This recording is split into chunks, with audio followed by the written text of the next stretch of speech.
Glória a Deus, queridos. Por aqui está o missionário Wagner de Jesus, de São Luís do Maranhão, Brasil, para trazer a segunda mensagem de hoje, baseada no tema visto em 1 Crônicas 28:9, onde se encontra lá o conselho que Davi deu para seu filho Salomão. Salomão agora seria o próximo rei de Israel. Davi começou assim: o primeiro rei de Israel foi Saul, segundo Davi, o terceiro Salomão, filho de Davi.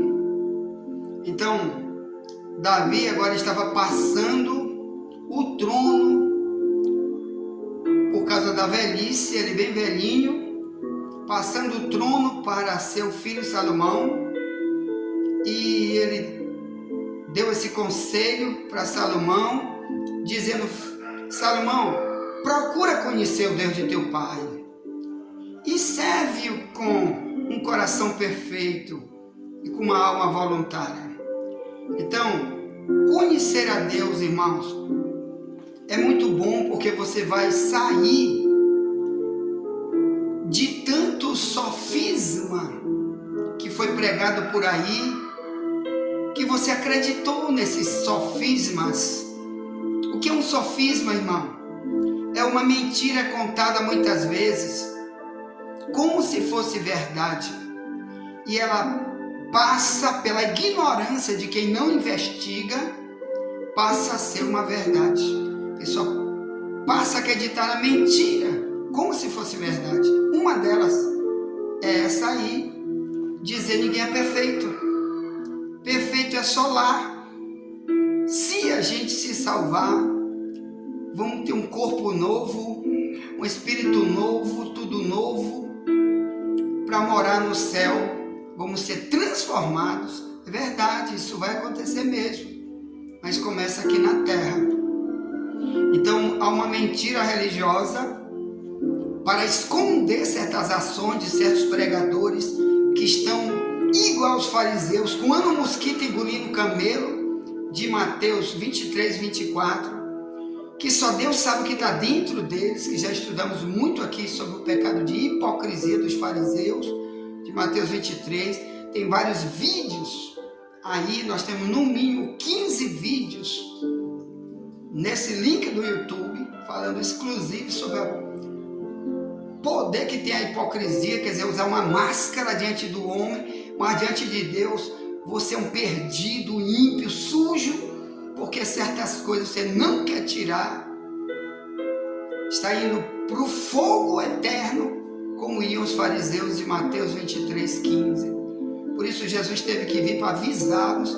Seria então uma decisão deles querer mudar ou não, mas a maioria deles rejeitou, apesar de que na Bíblia diz que vários fariseus depois se converteram, como tem lá em Atos 15, verso 1 ao 5, numa reunião em Jerusalém da igreja, vários fariseus se convertiam e vinham participar das reuniões da igreja. Também Paulo foi um fariseu, Filipenses 3, 1 em diante, que depois escreveu um monte de conselhos para o cristianismo, que está aí nas cartas de Paulo, desde Romanos até Filemão. Ele diz que ele era fariseu de fariseu, quer dizer, família de fariseu, desde avô, né, pai, por aí vai. Ele diz isso em Filipenses 3, 1 em diante, até o 10. Então Deus salvou muitos, mas a maioria, irmão, quis continuar com essas coisas dentro, como tem multidão nessas religiões de hoje, dizendo: eu sou pastor, sou apóstolo, sou missionário, missionária, pastora, sou ensinador, sou teólogo, mas não quer buscar perfeição em certas áreas, para que ninguém esteja apontando, dizendo: tu prega lá, mas tu mente, tu prega lá, mas tu é gay, que são coisas que Deus detesta, abomina, chamado de abominável. Apocalipse 21, 8 diz: quanto aos abomináveis, sua parte será no lago de fogo. Abominável significa literalmente insuportável. Então tem pecados que Deus não suporta. Eu vou te dizer dois, só dois. Só tem dois pecados que Deus não suporta. Não existe nenhum outro pecado que Deus não suporta. Pastor, o que é isso? Você vai atropelar a teologia agora, pastor? Pastor, você vai adicionar alguma coisa na Bíblia agora? Não. Vou repetir, só tem dois pecados que Deus não suporta. Primeiro, nunca me arrependo. Eu vou colocar ele como segundo. Peraí, vai ser o segundo. Primeiro, apostasia. É a pessoa se desligar e ir embora e não voltar mais. Deus não vai perdoar. Chama-se apóstata. Apostasia. O segundo é quando eu não me arrependo. Deus fala para você 1000 vezes a mesma coisa. Pare de mentir. Eu não quero você assim. Pare de ser um inútil na minha obra. E você diz, eu não, vou cuidar da minha vida. Larga isso para lá. Infelizmente, serve inútil. Apocalipse, Mateus 25:30. Jesus diz que um dia ele vai chamar o servo inútil. Quer dizer, não serviu para nada. Ou serviu de maneira pior, negligente. Sem amor nenhum para as coisas de Deus. Deu o que estava sobrando. Deu só o que era podre para as coisas de Deus. Chamado de inútil. De Mateus 25:30, que ele diz, lance o servo inútil nas trevas exteriores, lá haverá pranto e ranger de dentes.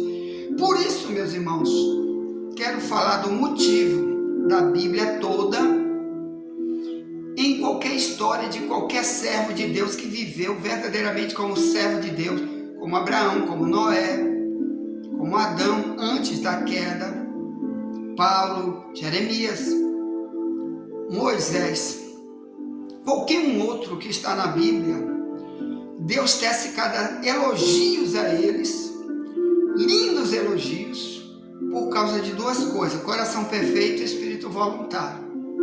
Porque você só pode ser voluntário para a obra, ou melhor, trabalhar sem ninguém te mandar, fazer o melhor sem ninguém te mandar, abandonar o pecado, depois de conhecer a verdade, então vai conhecer mais, vai começar a estudar a Bíblia sem ninguém estar te mandando, vai começar a estar num lugar onde ensina a verdade, sem ninguém estar te obrigando, você faz agora por amor a você mesmo, a tua relação com Deus. Então todas essas pessoas que tiveram esse tipo de coração, você viu o tanto de trabalho que eles fizeram para Deus, o tanto de estrago que eles fizeram no reino de Satanás. O inferno perdeu multidão de almas, porque Deus pôde confiar um trabalho na mão dessas pessoas, que foram utilizadas na mão de Deus. Mas já imaginou? Eu sou um cachaceiro e vivo pregando o evangelho. Irmão, é uma obra inútil. A Bíblia chama de obra morta. Não serve para nada. Porque lá fora alguém vai ver e vai copiar você. E você vai fazer igual. Os fariseus faziam, de Mateus 15:14, que Jesus dizia, quando o cego guiar outro cego, vai os dois para o abismo. Porque alguém vai olhar para você e dizer, aquele pastor, a mulher dele só anda com roupa depravada. Então eu que sou mulher, só vou andar com roupa depravada, porque a esposa do pastor anda assim. Então isso não é pecado, isso deve ser uma bênção. Então na igreja, fora da igreja, eu vou andar depravado, mostrando minhas vergonhas, principalmente fora da igreja. Aí o novo convertido, principalmente, que não quer a verdade, que quer viver na carne, vai copiar e vai achar que vai para o céu, porque ele acha que aquela mulher daquele pastor vai para o céu, ou evangélico, ou seja quem for o pregador, e você está sendo motivo de levar a sua alma e a dos outros para o fogo eterno, como fizeram os fariseus. Não faça isso, meu irmão. Seja um exemplo para te ser imitado. A carta aos Hebreus, vou pegar minha Bíblia, pega a carta aos Hebreus para você ver o que Deus exige do líder e o que Deus exige de quem está tendo essas pessoas como líder. Hebreus 13, 7, se lê assim: lembrai-vos dos vossos pastores, que vos falaram a palavra de Deus, a fé dos quais imitai, atentando para a sua maneira de viver. Eu já vi muitos pregadores que quando estão pregando, não olhe para mim não, irmão, eu sou um pecador que nem você, eu estou aqui apenas como instrumento pregando a palavra. Mentiroso! Ou você não conhece a Bíblia, ou está repetindo coisa que papagaio disse por aí, repetindo de alguém nos púlpitos, e você também pegou isso. Não olhe para mim, irmão, olhe para Jesus, olhe para Jesus. Não, a Bíblia manda olhar para você. O Paulo disse, seja meu imitador, como eu sou imitador de Cristo.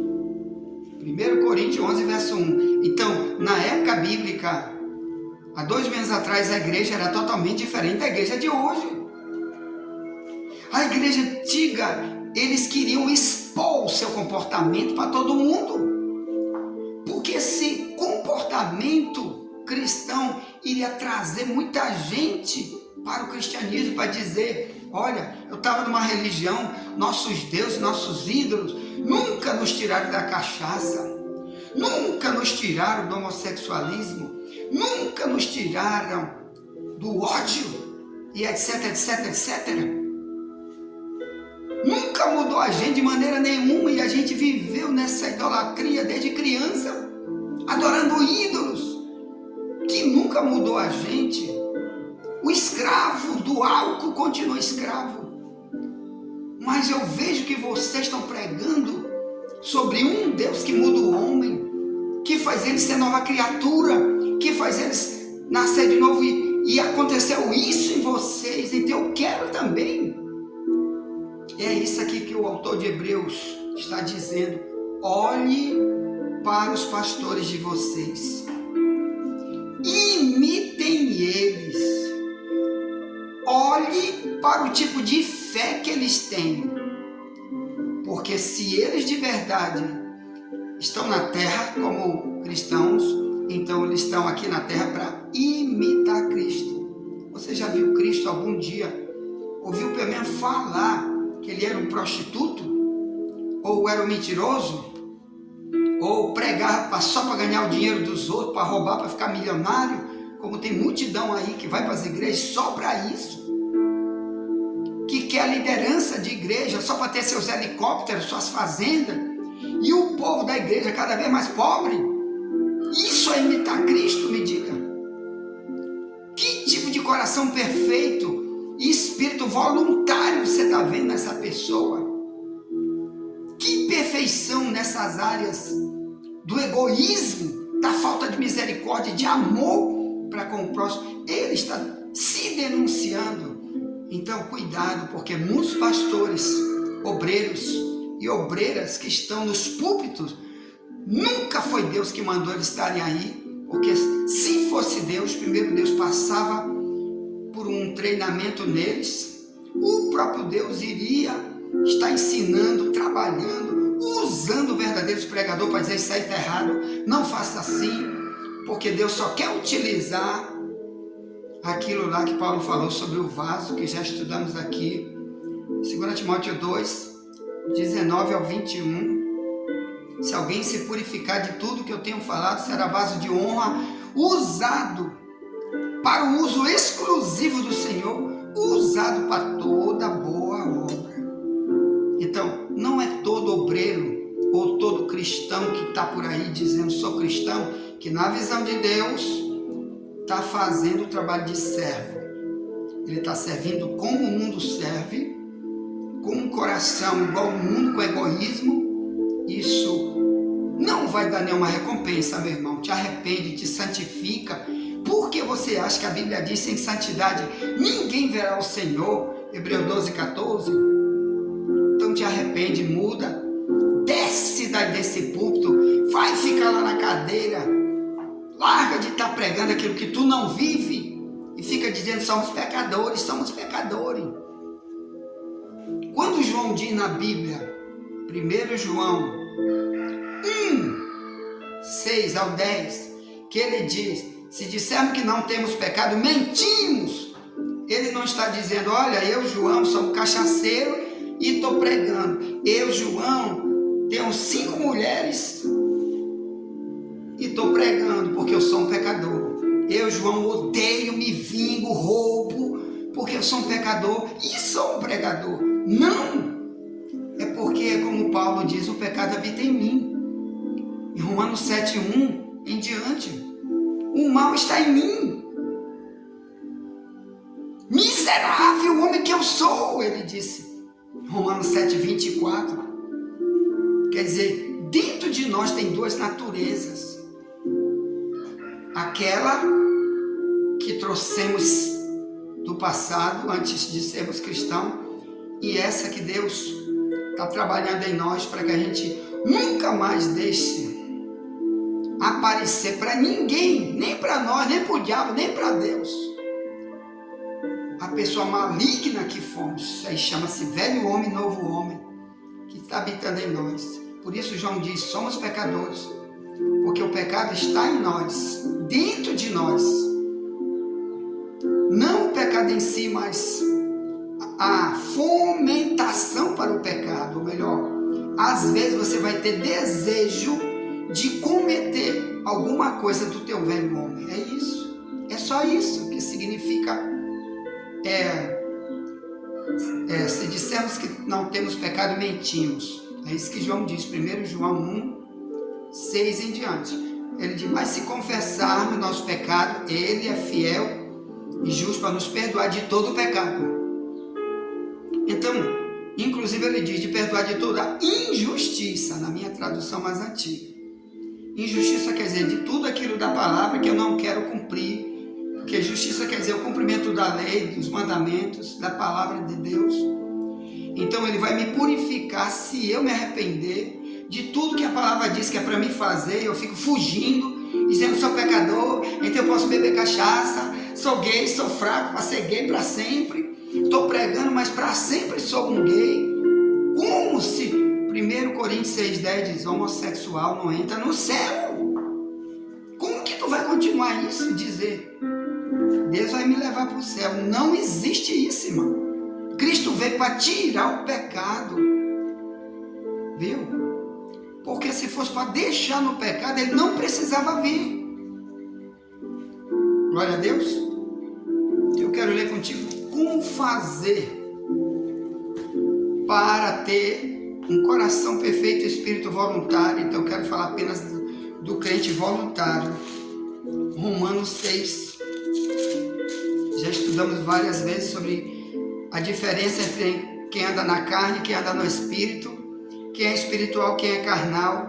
Quem alimenta mais a carne, ele morre, diz a Bíblia, ele mata a relação dele com Deus, de Romanos 8. Mas aqui nós vamos, tanto que Paulo diz que anda na carne não pertence a Cristo, porque não tem o Espírito Santo, Romanos 8, 9. Por isso eu quero ler o capítulo 6, 18 e diante diz, e libertados do pecado, fostes feitos servos da justiça.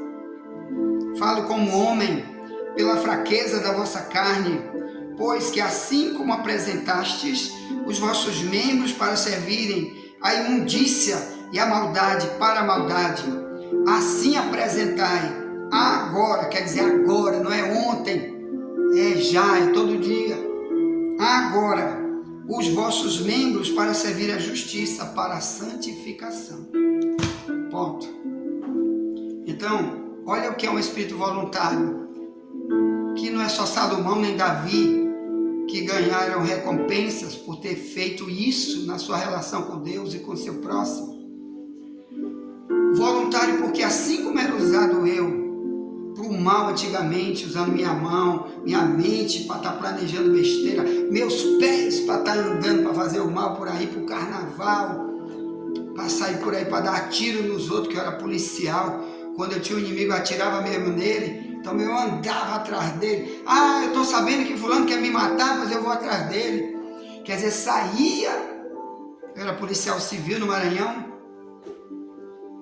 Eu saí atrás dele, antes dele vir atrás de mim, como Israel fez com Ramá, saiu logo atrás dele, e eu fazia isso. Então, meus amados irmãos, agora diz a Bíblia, os meus pés eu uso para pregar o Evangelho, os meus pés eu vou atrás de alguém desviado para falar de Jesus, a minha mão é para pegar em dinheiro, mas para ajudar também o meu próximo. Minha mão para adorar a Deus, antigamente era para alisar a mulher alheia, né? Passar a mão no que não deve, vai te converter terra seca. Deus quer usar você agora, tudo que tu tem, que tu é no teu corpo, para a obra de Deus. Tua mente que vivia maquinando, hoje eu vou tomar uma cerveja, eu não sei tu, mas eu fazia isso, irmão. Quando eu era do mundo, mundano, ímpio, sem Deus, endemoniado, eu dizia, acordava, já pensava, ixi, hoje é sexta-feira, eita, hoje eu vou tomar uma cerveja e vou deixar minha mulher, vou enganar ela, vou dizer que eu vou ficar de plantão hoje, mas eu vou é pra festa e vou arrumar outra mulher, beber, e só Deus sabe o diabo que ia fazer ali, tramando antes de acontecer. Assim Deus quer que tu use tua mente agora para tramar as coisas para Deus. Dizer, Deus, o que eu vou fazer hoje para ti, Deus? Como que eu faço para ganhar almas que o diabo está levando multidão para o inferno, Deus? Até a igreja, Deus, muitas igrejas estão ensinando errado, Deus.